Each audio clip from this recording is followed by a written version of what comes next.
Okay, now that our layer of black is completely dry, or at least mostly, there's a little bit of a wet spot there, but shouldn't be a problem. We're going to go ahead and add our first buff layer. Now for this I grabbed a paper towel. You can just use a regular rag, but for this in particular I'm using the paper towel for the extra added texture as well as the little bit of absorbency that's going to give us. So for this you're just going to kind of rub right into your paint, making little circular motions. And basically doing a little bit of a dry brush technique with the paper towel and just sort of rub it on in those circles, creating almost a faux leather kind of surface. We're going to let it kind of leave those little cracks that were part of the original texture of the sketchbook.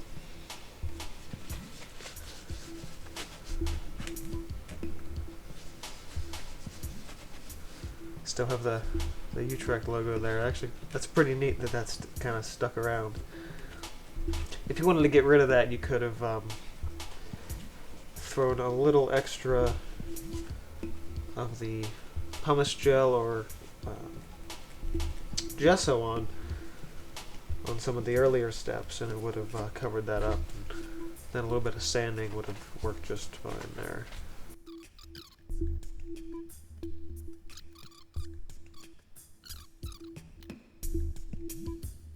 And just like that, we've got a fake brownish leather color. I'm going to go ahead and throw my back cover here into time lapse.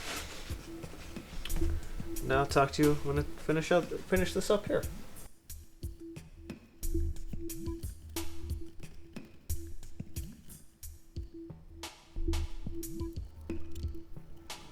And just like that, we've created a sort of faux leather surface on our sketchbook. I'm going to actually carve these letters out. Right about like that. You've created that bit of a faux leather surface on the book. And something that actually kind of resembles like an old brown leather. Here's that spot that wasn't dry here. We can actually just add a little more of that paint on top. Like so. We're going to go ahead and let this layer dry and add our finishing touches on it. Alright, so our brown leather layer is dry now, so we can go ahead and add our finishing touches to this. Now for this, I've got two colors out on my palette. We're going to be using a paper towel again. I've got some yellow ochre and a mix of white and this color by Liquitex called green gold. Now, in order to get a similar color to what green gold is, you'll want to mix something along the lines of yellow ochre, cadmium yellow, and some Hooker's green to get that similar kind of shade. So it's that, and then plus a little bit of white to give us a color that's going to resemble a little bit of like mold growing in the cracks. It's just a little bit of extra thing you can do, but again, you don't necessarily have to. So because these are our accents and our highlights, you don't need anywhere near as much of them as you did before. Really, we're just adding a little bit to kind of brighten the section up and make it look a little bit nicer.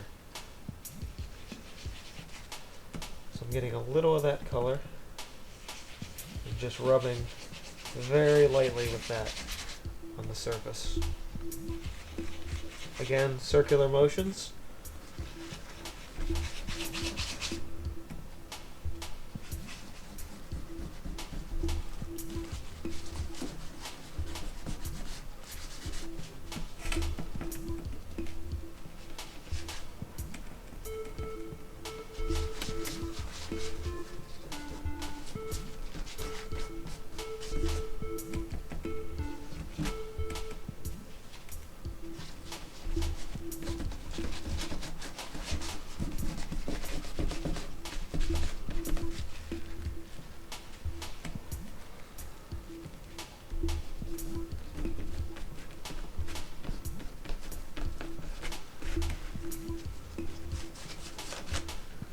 And as you can see, it's really starting to come together. I'm going to throw the rest of this into time lapse, and I'll come back in just a bit to talk about the green.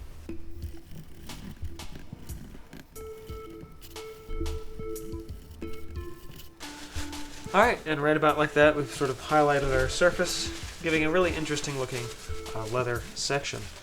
Now from this point on, you can do a couple other little things to kind of weather it, give it a little extra, just a little extra bit of interest. And this point is where I'm going to use my little bit of green, just to kind of give sections that appear to be a little bit moldy, like they're growing grass or something. But really, we're just kind of tossing this in very sparingly. You don't want it to show up everywhere.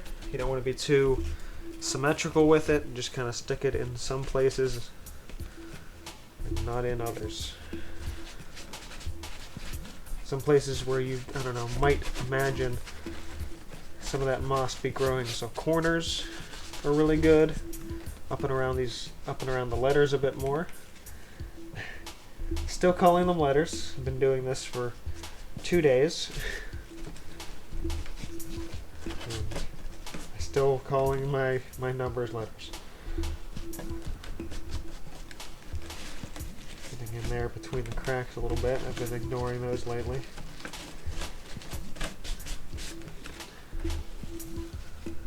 Do a little bit in the back here. And there we have completed outer tome sketchbook. I think actually to give it this little more of a weathering thing, I think I'll take a little sandpaper and pull a bit of this away.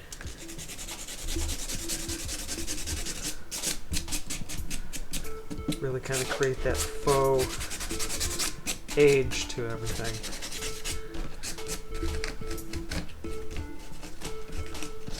Kind of doing this on the numbers. Ha!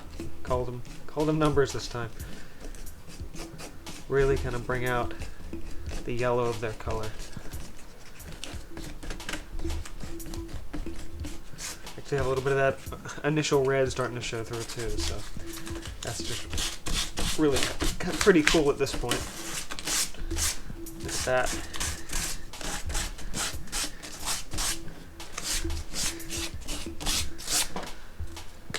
And there we have a completed tome style sketchbook. Hey guys, thanks so much for checking out this series on how to create a tome style sketchbook. A couple final notes is, one, you might want to put a coat of sealer on that sketchbook before you decide to carry it around with you. Also, it's usually actually better to create a tome out of your sketchbook after it's done, after you're done working with it, because the pages tend to be a little harder to flip. You can do it though with a new sketchbook, and basically you just want to sand down the spiral edge if you have a wire-bound sketchbook, just to be sure that everything turns and flips correctly. So be sure to subscribe for more videos like this one, and this has been from DMC Films and Cinderblog Studios. See you guys next time.